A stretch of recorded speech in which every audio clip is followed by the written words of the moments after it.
Oh, oh, you all didn't think. Surely you didn't think that I would forget the recap. No, no, no, no.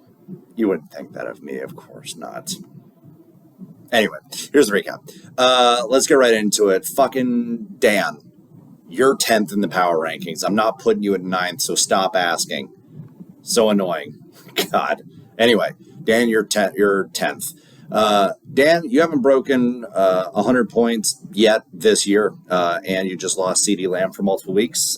That hurts a lot, obviously. Plus the fact that three guys that are supposed to be your starters are playing second fiddle to their teammates. That's David Montgomery to Jahmyr Gibbs, Isaiah Pacheco to Kareem Hunt, Lad McConkey to Keenan Allen, and fucking Quentin Johnston somehow.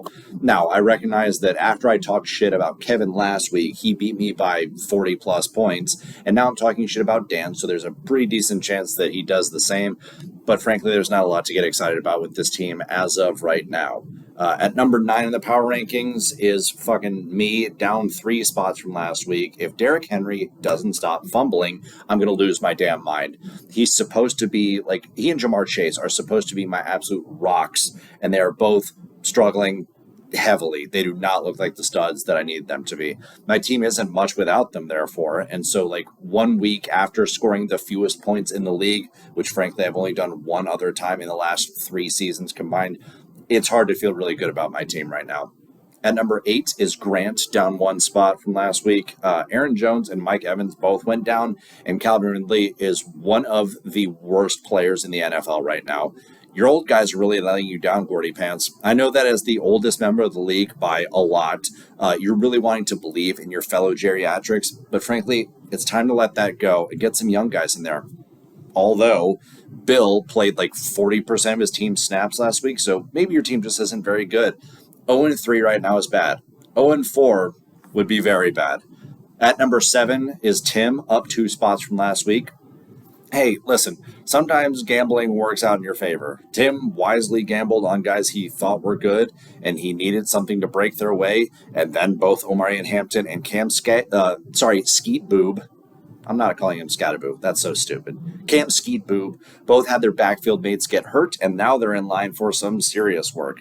Tim's team could be close to like a big-time resurgence with these guys getting like an actual full workload, since I think both of them have looked, I'd say, better than average thus far in their young careers. I think it's only up from here with both of them.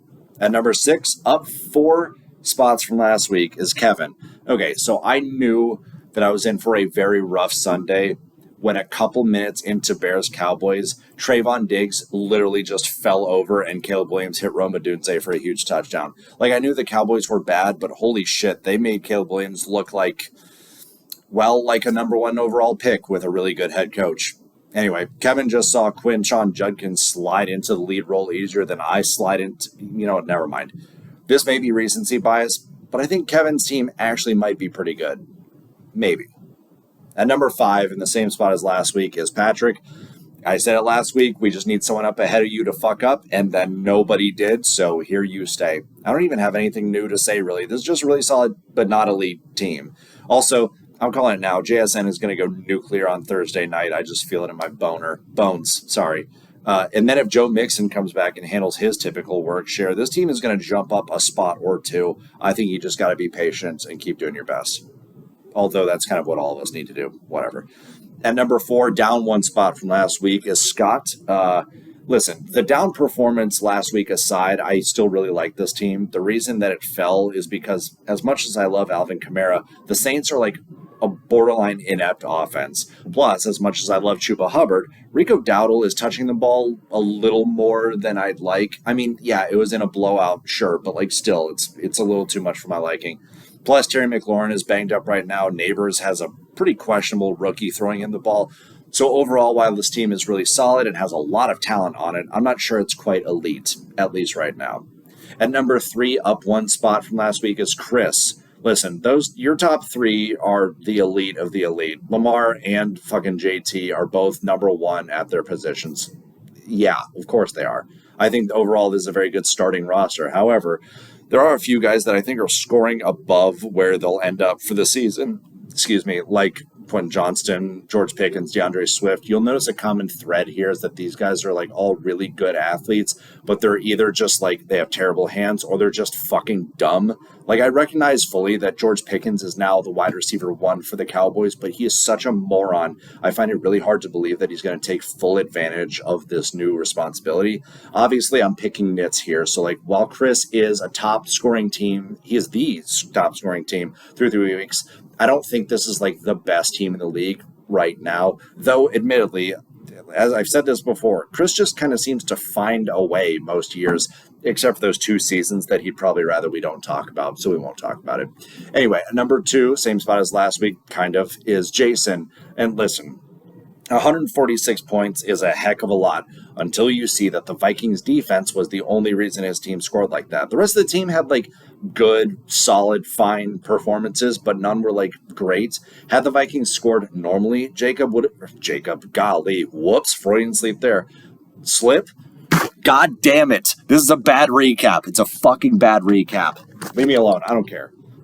Even though, God damn it, had the Vikings scored normally, I'm just going to talk really slowly. Jason would have scored a solid but unimpressive. Did I just say Jacob again? Jason would have scored a solid but unimpressive 115, maybe 120 points or so. Like, that's good, but it's not 146.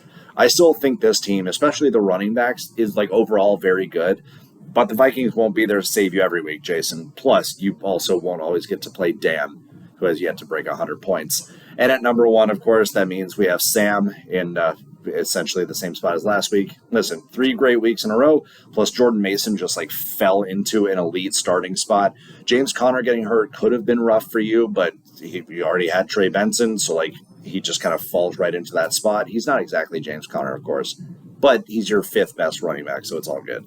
I still think Romadunze is punching well above his weight class. Like, he's wide receiver 2. He caught 3 passes last week. One just happened to be that touchdown where a defender literally fell to the ground. He's not going to get to go against Trayvon Diggs every week. And again, like, catching 3 balls and being the wide receiver 2, it's not sustainable. Anyway, let's talk about the upcoming matchups. Chris against Sam. Sam, I was kind of underselling your team a little bit there, but this is an absolute heavyweight fight. I'm really looking forward to seeing this matchup. I think both these teams could go over 130. Then we have me against Dan. This is the exact opposite kind of matchup. It's 2 bad teams just slapping each other's dicks to try and get back to 500. I just hope this isn't the week that Dan's wide receivers remember how to play football, and I bet it will be. Next, we have Jason against Tim. Can the Daniel Jones magic continue? Will Tim's rookie running backs continue, have their first breakout games? Will Jason trade me Emeka Egbuka and give me a hand job? Who knows? Let's stay tuned to find out. Who's to say? Next, we have Patrick against Kevin. This is a really evenly projected matchup that I'm not admittedly very confident who's going to win it, but I need the other bad teams to also lose and be worse than me, so I'm pulling for Patrick in this one. And then last week, we have Scott against Grant. Scott's wide receivers just look so much stronger than Grant's, but I worry that this is going to be one of those games where the Packers decide they're going to throw 50 times and Romeo Doubs is going to score 2 touchdowns out of nowhere and make this a much closer matchup than I think it should be. Here's to hoping that Grant's journey for Ofer continues. Anyway, guys, that'll do it for this week's recap. Good luck to everyone except Dan, and absolutely go fuck yourselves.